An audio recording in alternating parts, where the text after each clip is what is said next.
Começa agora mais um Infomania Entrevista. Eu recebo hoje André Weiner, gestor e fundador da Athena Capital, que hoje tem cerca de 140 milhões sob gestão.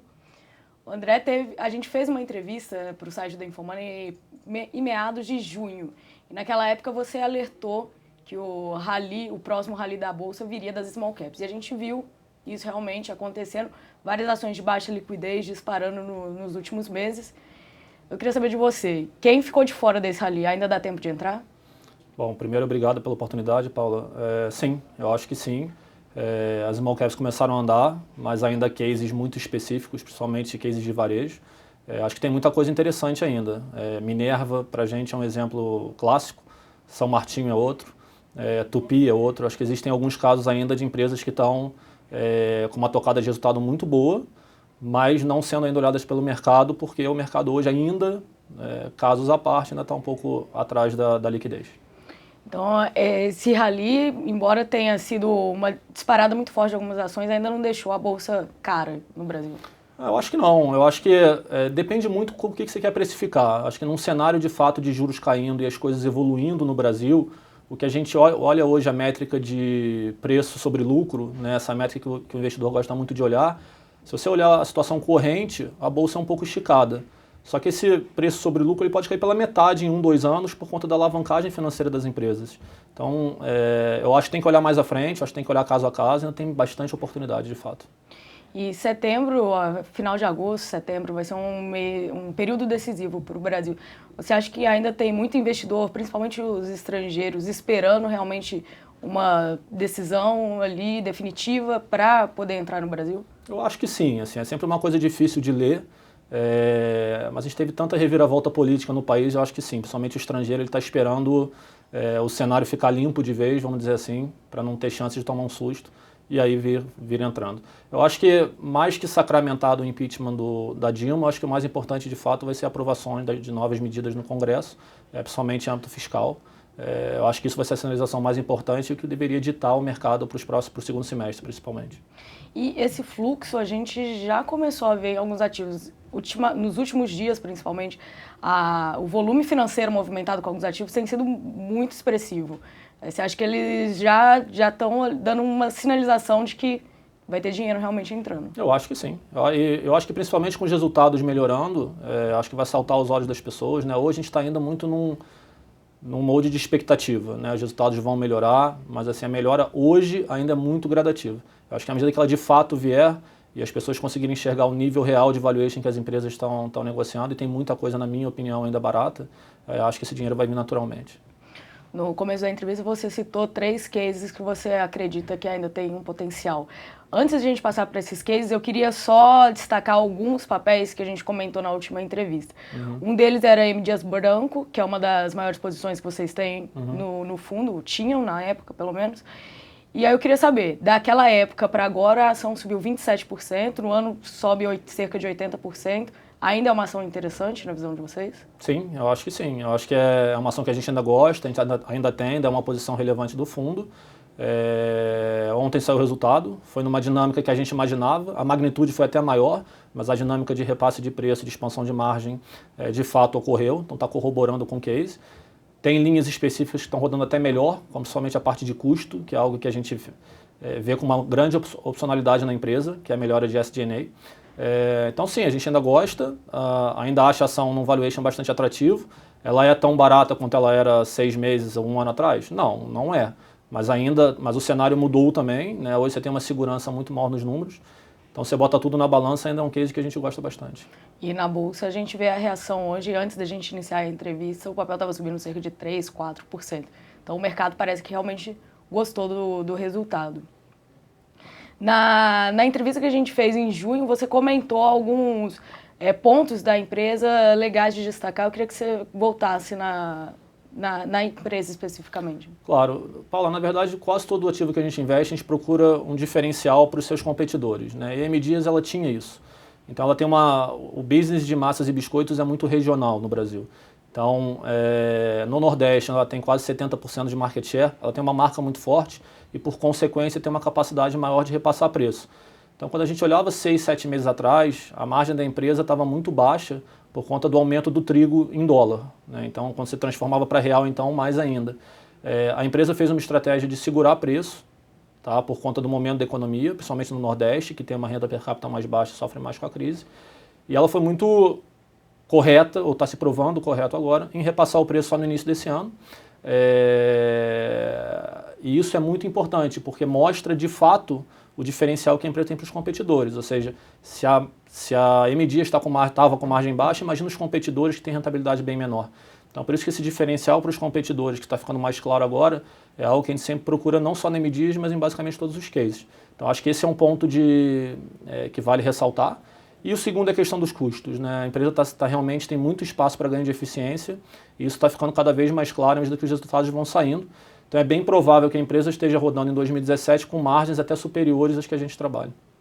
Então é um case que ainda dá para se posicionar. A gente ainda gosta, sim.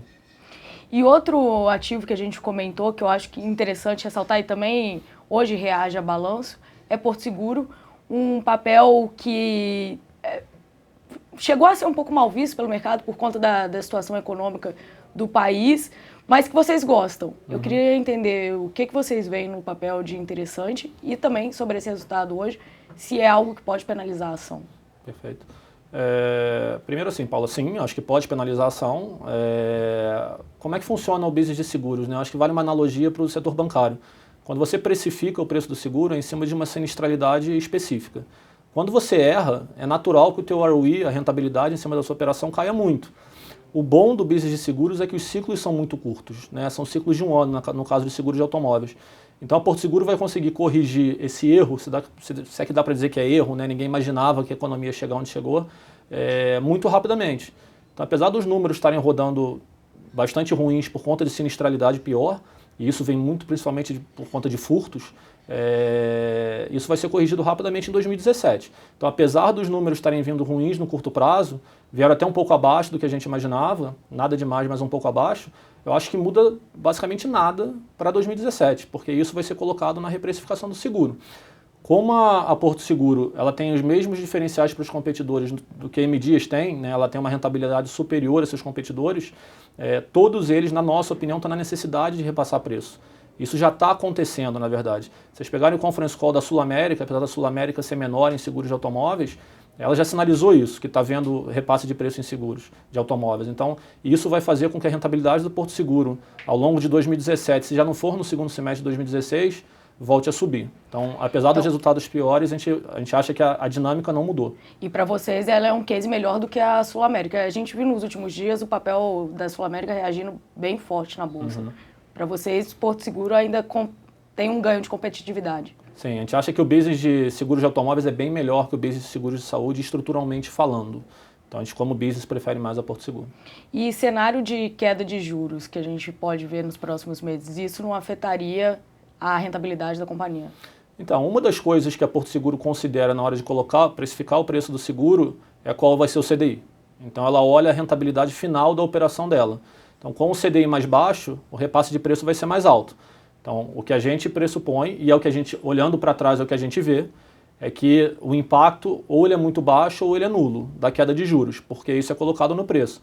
Então, a sinistralidade melhora muito em ciclos de queda de juros. Então, ela perde na receita financeira, sem dúvida, mas ela ganha no operacional, fazendo com que o efeito, em geral, seja nulo. E esse é um cenário que afastou muitos investidores esse ano do papel, porque se você pegar no acumulado do ano, ele andou bem pouco em relação a outros se eu não me engano, ele até cai no ano, sobe muito pouco. Sim, assim, o que a gente ouve muito conversando com outros investidores ou até questionamentos de clientes mas e os juros? E os juros? Se criou esse mito sobre o impacto de juros em Porto Seguro, que a gente não concorda.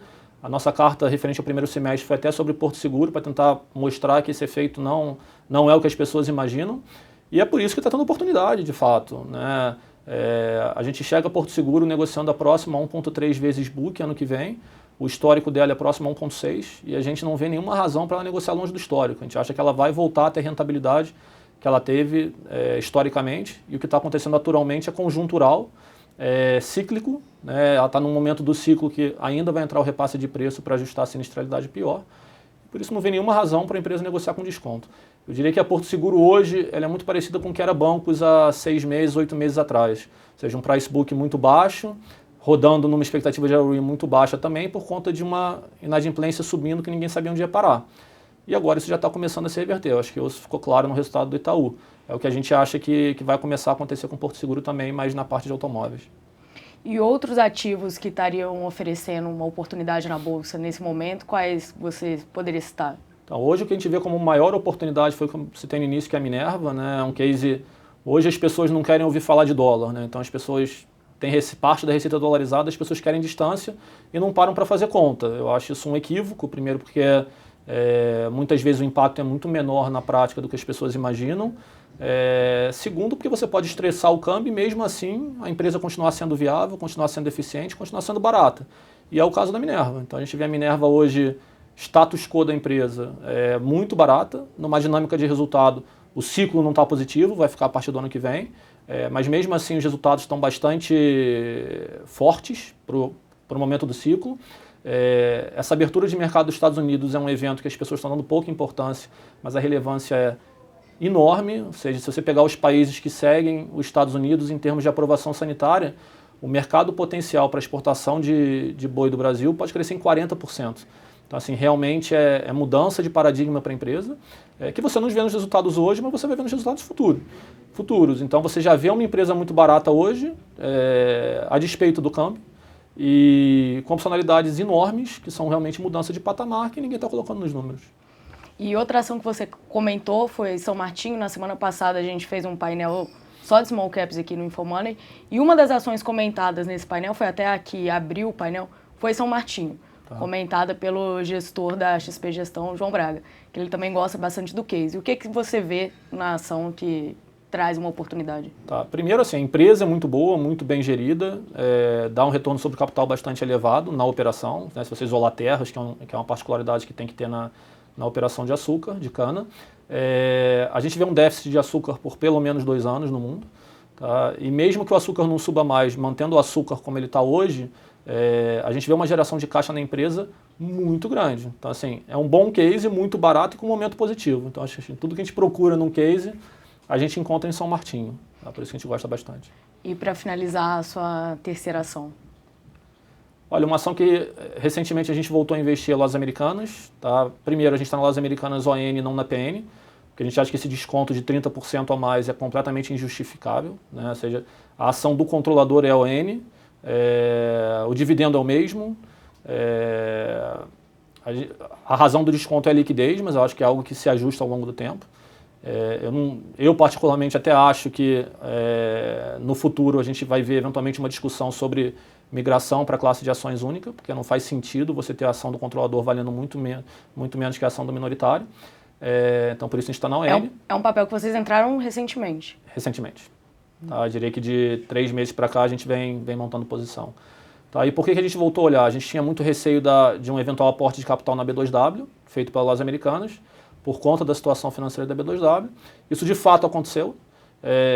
Então hoje eu acho que esse problema, pelo menos pelos próximos anos, ele foi sanado. E além disso a gente está muito mais confortável com a dinâmica de investimentos da B2W. Então não que a gente olhe, que a gente seja investidor direto em B2W, a gente é investidor direto em Lojas Americanas, mas saber que a situação da B2W está mais saudável, que a dinâmica de investimento hoje para a gente faz muito mais sentido, elimina bastante esse risco de novo aporte de capital nas Lojas Americanas e na B2W. Então você consegue olhar a Lojas Americanas hoje como uma operação de varejo, sem contar o risco B2W. E quando a gente olha o varejo da Lojas Americanas, a gente acha muito barato. Não é um tipo de business que você pode olhar por múltiplo, porque ele cresce muito. Então muito do retorno dos investimentos que ele só vai aparecer lá na frente. Mas quando a gente olha o retorno real das operações de varejo, é algo que a gente vê bastante potencial. E das outras vezes que a gente comentou, você falou um pouco sobre a Athena, e a Athena é uma gestora que olha para essas distorções do mercado, né? Vocês não têm um foco tanto no Ibovespa.